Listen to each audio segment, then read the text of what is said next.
Salut tout le monde, c'est Éloi. Aujourd'hui, notre sélection, c'est un article d'ABC Espagne qui déconstruit la légende noire du génocide des Indiens par les conquistadors espagnols.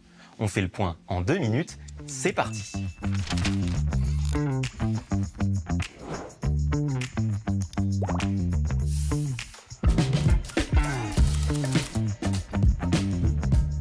Il y a une idée qui est largement répandue et qui a la vie dure. La quasi-totalité des peuples autochtones d'Amérique aurait été exterminée par les conquistadors après l'arrivée de Christophe Colomb en 1492. Alors si il est vrai qu'environ 95% de la population indigène a disparu, la principale cause est en fait à attribuer aux épidémies. Les habitants des Amériques étaient isolés du reste du monde et donc ils n'étaient pas immunisés contre les maladies contractées au contact des colons. L'historien Jared Diamond rapporte dans un livre intitulé « De l'inégalité parmi les sociétés », à travers les Amériques, les maladies qui contaminaient les Européens se propagèrent de tribus en tribus, voyageant bien plus vite que les Européens eux-mêmes. Et en effet, entre 1518 et 1519, une grande épidémie de vérole a décimé la population de Santo Domingo. Elle s'exporte au Mexique pour se répandre vers le sud jusqu'à l'Empire Inca. Et il y a eu d'autres épidémies. La rougeole entre 1530 et 1531, vient ensuite le typhus en 1546 et enfin c'est au tour de la grippe de faire des ravages en 1558.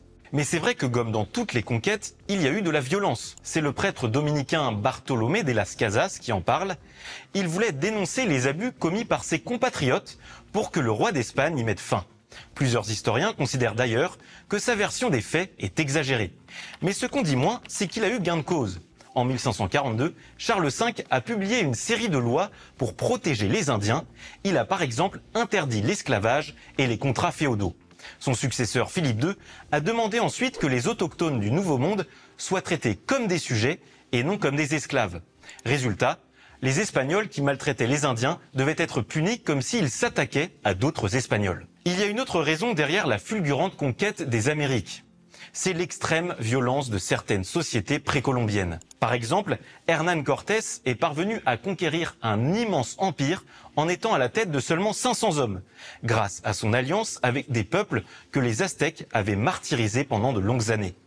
Pour eux, l'arrivée des Européens a été vécue comme une délivrance. Car il ne faut pas oublier que l'empire aztèque sacrifiait 20 à 30 000 personnes par an pour apaiser ses dieux. Un article de Philomag nous apprend que les victimes étaient des membres de tribus rivales capturés dans ce qu'on appelle les guerres fleuries. Aujourd'hui, les populations d'origine indigène sont toujours largement représentées dans plusieurs pays d'Amérique latine. Et malgré ses défauts, la conquête des Amériques n'a pas été aussi sanglante qu'on a voulu le faire croire et elle ne mérite pas sa légende noire. Si vous voulez en savoir plus et échanger sur ce thème, retrouvez-nous sur Internet et les réseaux sociaux.